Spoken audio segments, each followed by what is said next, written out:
Hey guys, welcome back to my channel. This is Kanika, and in this video I shall be sharing a DIY video tutorial on how to make your own grainy texture paste. So let's get started.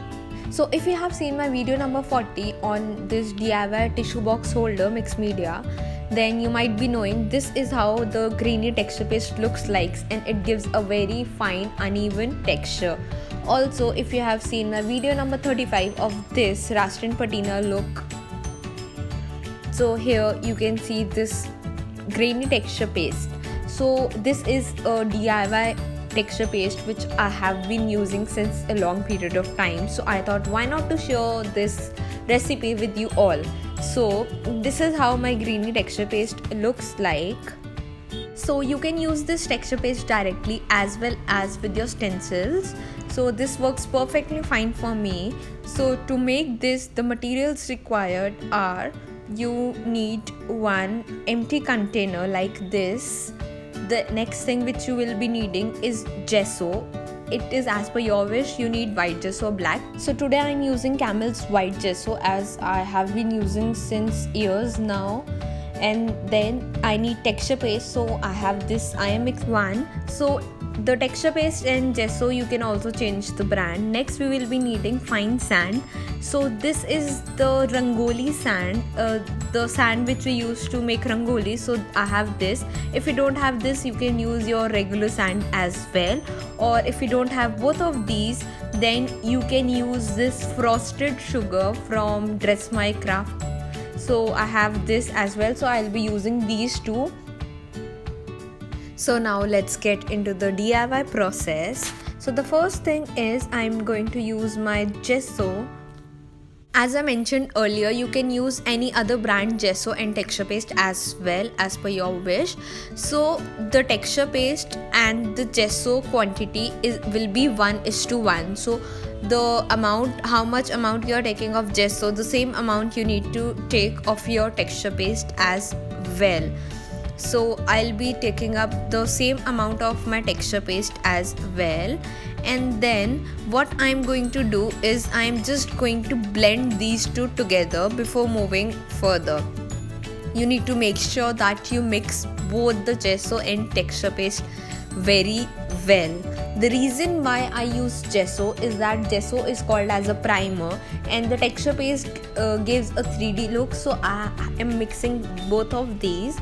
So the next thing is I am going to mix this sand. So the quantity of sand is as per your wish.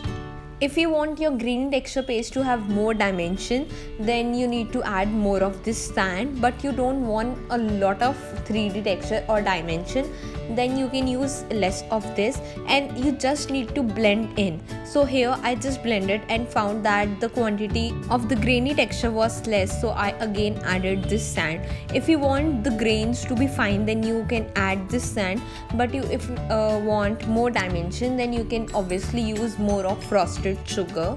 You just need to make sure that all the ingredients are getting mixed very well. So here you can see it has become so thick that it is not coming down. So by this time I wanted to add a little bit of water, as I want my texture paste to be little, you can say, liquidy, so that it is easy to apply onto my surface.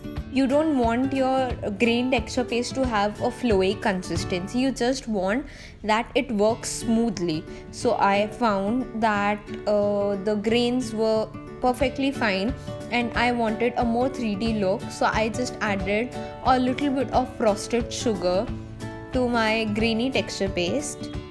Also, if you want to look how I'm using this texture paste, grainy texture paste, then don't forget to watch the videos that are the video number 40 or 35, and there I have used this grainy texture paste. So now I'm kind of happy, but I want a little bit of more grains, as I am kind of person who wants more texture in my mixed media project. So it's the last time I'm adding the sand to my texture paste, so I'll just blend it in very well. So if you think that your green texture paste is getting a lot thicker and you can't move it, it doesn't have a little bit flowy consistency, then you can add water. But mine was perfectly fine. And while you are storing, later on if you see that your grainy texture paste has started to dry, then you just need to add a little bit of water and stir it, and you need to make sure that you keep it closed, preferably an airtight container. And this is how my texture paste looks like, and you must be wondering, it has color.